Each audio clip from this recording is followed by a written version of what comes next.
yaşayotgan barliq Şərq Türkistanlıq qarindoshlar. Şərq Türkistan xəbər agentliğinin xəbərlər proqrammasını görüşünüzü qızğın qarşı alırıq.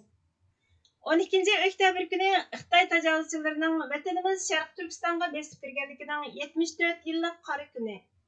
Şərq Türkistan sürgündü hökumətinin baş ministri Salih Xudoyer Xitay təcavüzçilərinin vətənimizni işğal qılıb alğan bu qara gününü lənətləş.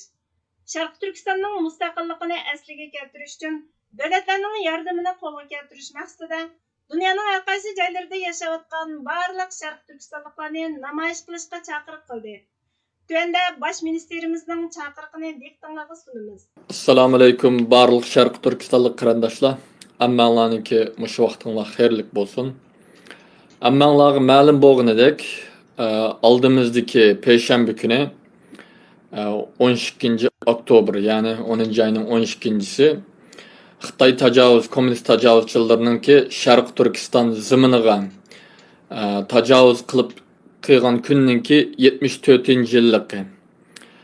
Yani bugungi xalqimizningki irqiy qirg'inchilik, ishg'oliyat, mustamlika va yo'qolish girdobiga kelishimizga sababchi bo'lgan kunninki birinchisi deb hisoblasak bo'ladi.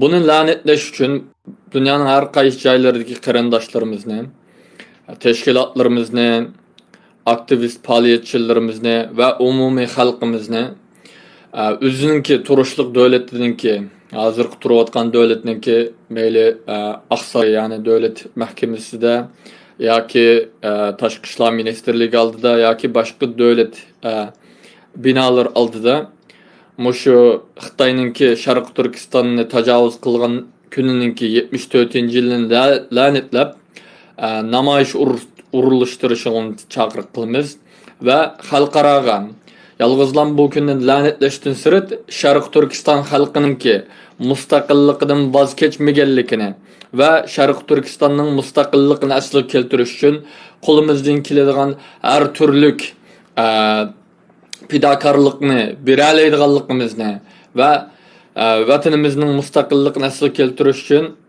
kurash qila oladiganligimizni xalqaro qaytadan namoyon qilishimiz kerak aziz qarindoshlar.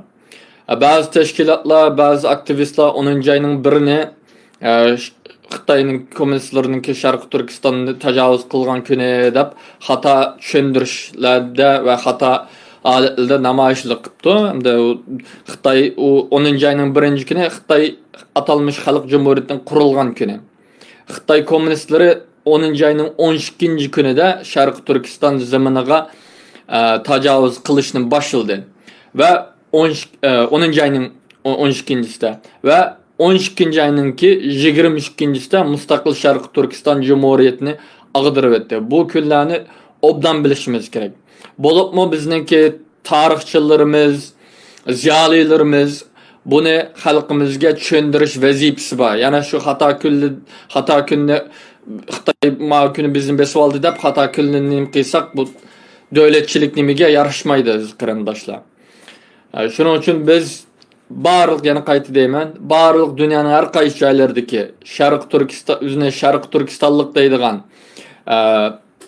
shaxslarni, umumiy xalqni, tashkilotlarni va faoliyatchilarni bu kunida o'zining turishliq davlatininki yolg'iz bir kishi bo'lsa-mu, o'zining turishliq davlatining shu Aqsaray bo'lamdi, tashqi ishlar ministri bo'lamdi va yoki boshqa davlat binosi bo'lamdi, shu yerni oldida bu kunni la'natlab bizningki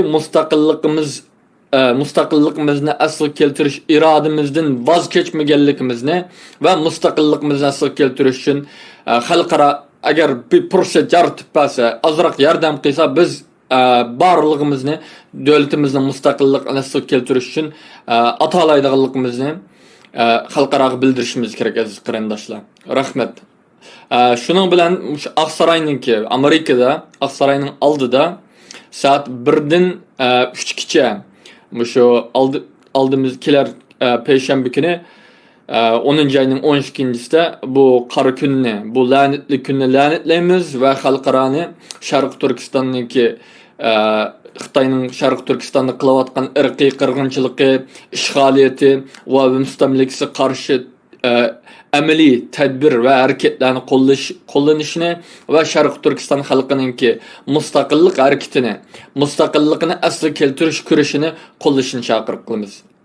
Ammanlarni, mushu Amerikadagi qarindoshlarniki mushaga chiqishinglarni samimiy tilaymiz va dunyoning har qaysi joylaridagi xalqimizningki bu kunda o'tirg'i chiqib bir yolg'iz bir kishi bo'lsaqmi namoyish qilishinglarni bu kunni ishonini talab qilamiz. Assalomu alaykum. Endi diqqətinizlər xəbərlərimizdə olsun. Biden hakimiyyəti parlament əzalarının besimigə duch kelgan. Asiya kanal xəbərləri toruning 6 oktyabr kunidagi xəbəriga qaraganda, Amerika-Xitoy texnika urushining yangi sepida Joe Biden hakimiyyəti bir qism parlament əzalarının Amerika şirkatlarining Xitoyda keng ko'lamda ishlatiladigan haqsiz o'zak texnikasi ustida ishlashini cheklash to'g'risidagi besimga duch kelgan bo'lib, bu yer shari texnika sanoatining hamkorligini qalayimqonlashtirib etishi mumkin ekan. Buningda ko'zda tutilayotgani yerim o'tkazgich va yumshoq detal laylash shirkati ARM Holdingning qimmatbaho xususiy texnikasi bilan raqobatlasha oladigan aqlli telefon o'zaklaridan tortib, sun'iy aqlning ilg'or qismlarigacha bo'lgan hamma narsaning muhim tarkibiy qismi sifatida ishlatiladigan xatarbash deb ataladigan riskli ochiq manbalik texnika ekan. Kengash palata a'zosi Marco Rubio va Demokratlar partiyasining Kengash palata a'zosi Mike Warnerni o'z ichiga olgan bir qism parlament a'zolari Biden hakimiyatini davlat bexatarligi sababidan riskli ochiq manbalik texnikaga qarata tadbir qo'llanishga chaqirgan. Parlament a'zolari Beijingning Amerika shirkatlari o'rtasidagi ochiq hamkorlikdan foydalanib, yerim o'tkazgich kasbini taraqqiy qildirishidan andish qilayotganligini, bu Amerikaning o'zak sohasidagi rahbarlik o'rnini yo'qotib, Xitoyning armiyasini zamonaviylashtirishiga yordam berish mumkinligini o'tirg'a qo'ygan. Ularning bu so'zi Amerika shirkatlarining riskli shirkatidagi xizmatini cheklashdagi tunji cho'ng tirishchanligiga vakillik qiladi ekan. Avam palatasi tanlash komitetining raisi Mike Gallagher Reuters agentligiga savdo tarmoqlarining har qanday amerikalik shaxs yoki shirkatning Xitoy Xalq Jumhuriyatining riskdagi o'rinlari bilan aloqa qilishdan ilgari eksport ijozatnomasi olishni talab qilish kerakligini aytgan. Amerika Erondan qo'lga tushirgan o'q-dorilarni Ukrainaga yetkazib bergan.